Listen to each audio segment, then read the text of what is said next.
As casas nobres são um dos elementos mais marcantes e fundamentais em todo o universo de GOT. Isso tanto na série original quanto em House of the Dragon, que estamos vendo aí agora. Porém, se você já viu as duas séries, deve ter percebido que nós não temos as mesmas casas, pelo menos não todas. A Casa Velaryon, por exemplo, que é a mais rica durante a série dos Targaryens, nem mesmo é mencionada lá em Game of Thrones. E o mesmo acontece com a Casa Hightower, a casa da Alicent do Otto, que é uma das mais poderosas e ricas da Campina. Além disso, o contrário também acontece, onde algumas super casas importantes da GOT mal são mencionados aqui em House of the Dragon, como é o caso da Casa Tyrell da Campina ou os Greyjoy das Ilhas de Ferro, e a Casa Martell lá de Dorne. Afinal, aonde está toda essa galera, tanto em House of the Dragon quanto em Game of Thrones? O que será que aconteceu com a Casa Velaryon, a casa mais rica dos Sete Reinos, que ao que parece desapareceu lá em Game of Thrones, visto que ela se passa um século depois da série dos Targaryen? E bem, eu já adianto pra vocês que a resposta é não. Já senta o like aí embaixo do vídeo e confere essa inscrição aqui no Gol Dragão, galera, porque a nossa meta agora é bater os 100 mil inscritos o quanto antes. Combinado? Então, bora pro vídeo.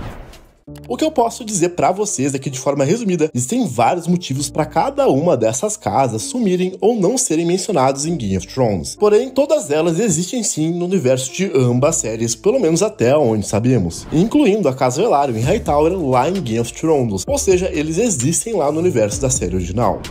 Casa Martell. Começando pela Casa Martell, que na obra original são responsáveis por governar o Principado de Dorne. Nós temos personagens bem importantes de Dorne, como Oberyn, a Alicent, o Doran Martell, que é o príncipe lá de Dorne. Ou seja, eles são bem influentes principalmente nas temporadas iniciais. Aqui em House of the Dragon, entanto, a gente não tem nenhum único personagem nordês. E a razão para isso acontecer é bem simples. Nesse momento da história, vocês devem saber que Dorne ainda não foi anexado aos Sete Reinos. Apesar dos Targaryens e do Trono de Ferro se proclamarem como Sete Reinos, e até mesmo usar o emblema deles nas vestimentas da Rhaenyra, por exemplo, Dorne é um local totalmente à parte. Ele não está sob o domínio do Trono de Ferro. Inclusive, o príncipe de Dorne, o Corlys Martell, que nos livros é o príncipe durante o reinado do Viserys, é mencionado pelo Pequeno Conselho lá no 6º episódio da primeira temporada, de forma bem rápida, quando é dito que ele se aliou à Triarquia, que havia sido derrotada pelo Corlys Daemon anteriormente, e agora eles estavam se reerguendo com a ajuda de Dorne. E a história de como Dorne se juntou aos Sete Reinos é bem legal, eu renderia um vídeo só sobre isso. Porém, isso acontece bem lá no futuro depois de House of the Dragon, pelo menos é assim nos livros. Casa Tyrell.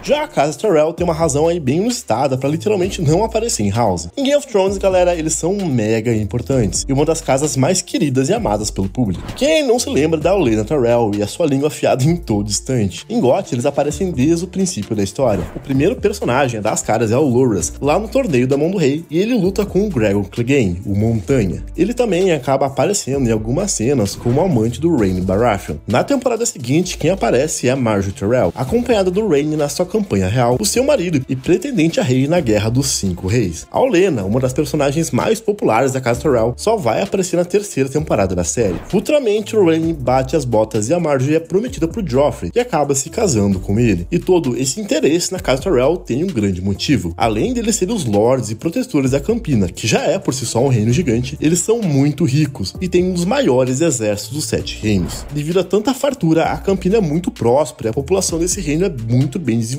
e acaba sendo uma das maiores entre todos os reinos. Por isso, todo mundo na obra original quer puxar eles pro seu lado. Apesar da Olenna dizer na 7ª temporada que eles nunca foram bons em guerras, que foi mais um dos delírios dos roteiristas lá de Game of Thrones, mas vamos esquecer isso por aqui. Em House of the Dragon, galera, não é muito diferente. Porém, apesar de tudo, parece que eles não têm importância nenhuma aqui. Isso acontece por um motivo que não foi mencionado aí na série. Quando a Dança dos Dragões começa aí no ano de 129, com a morte do Rei Viserys, assim como a gente viu nas salas da HBO, o Lorde da Campina é o Lyonel Tyrell, que é basicamente um bebê. Existe um conselho de regentes que lideram o lugar dele, sendo que a principal regente é sua própria mãe. Ela não tem interesse nenhum na guerra, afinal ela tá muito bem lá protegida em Highgarden. Fora isso, durante o reinado do Viserys e até mesmo dos reis anteriores, não existiram nenhum Tyrell com títulos importantes na corte dos Targaryens, ou até mesmo casamentos e alianças. Então, pessoal, quando começa a dança, eles resolvem ficar totalmente neutros. Quando o outro é demitido pelo Aegon na 2ª temporada, Alicent consola ele e diz que ele deve ir lá pra Highgarden falar com os Tyrell para tentar conseguir algum apoio. Como a gente viu, o Otto acaba sumindo e só aparece no final da season como prisioneiro, e a gente não tem ideia do que rolou, se ele realmente conseguiu fazer isso. No entanto, no primeiro episódio da série, quando rola aquele torneio lá em Porto Real, quando o Daemon vai escolher um cavaleiro para lhe duelar, nós vemos lá no canto um homem vestido com as cores da casa Hightower e com um brasão e escudo dela. É a única menção, a aparição de um personagem na casa Hightower em House of the Dragon até agora. Casa Greyjoy.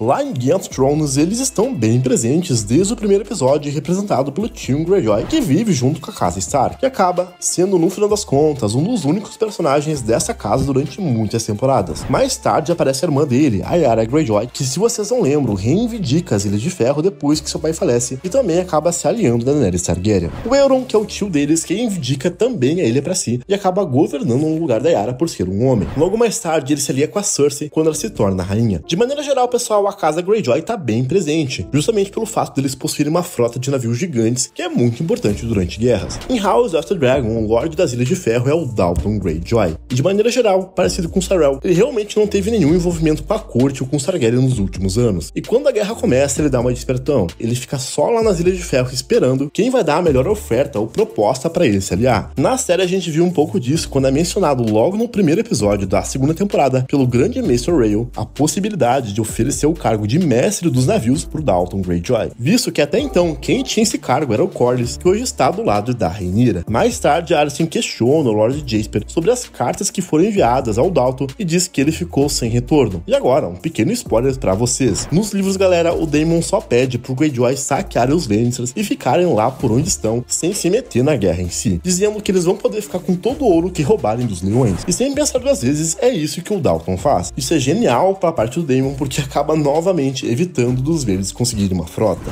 Casa Velaryon.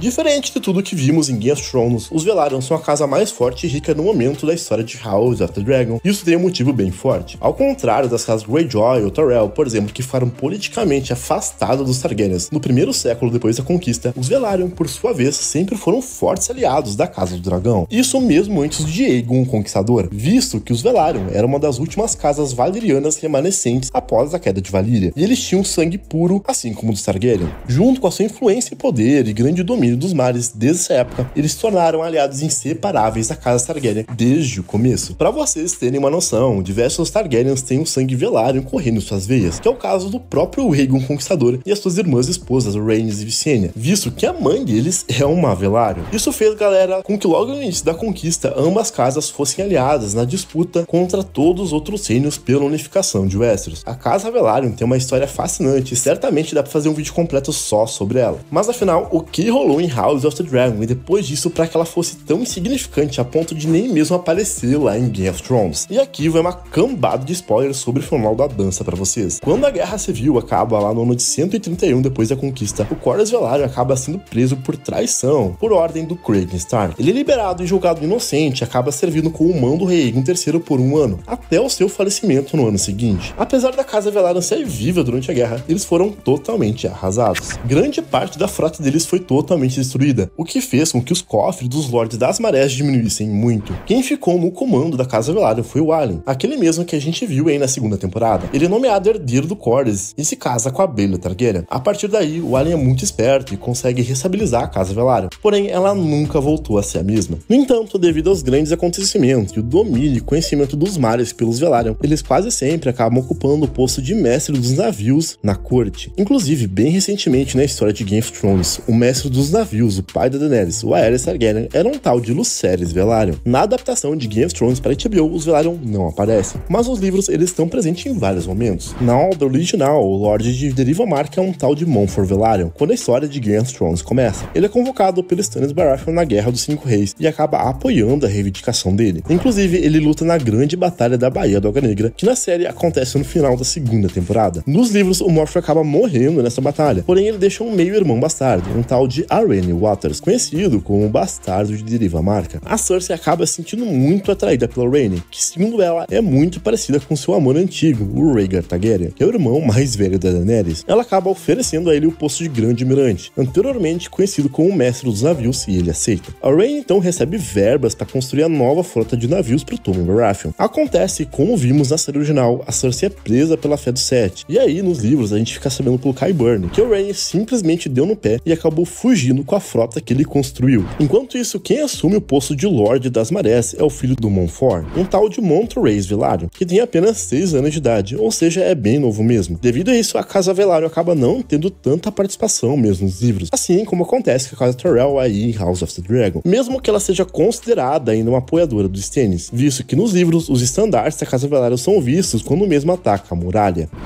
Casa Hightower.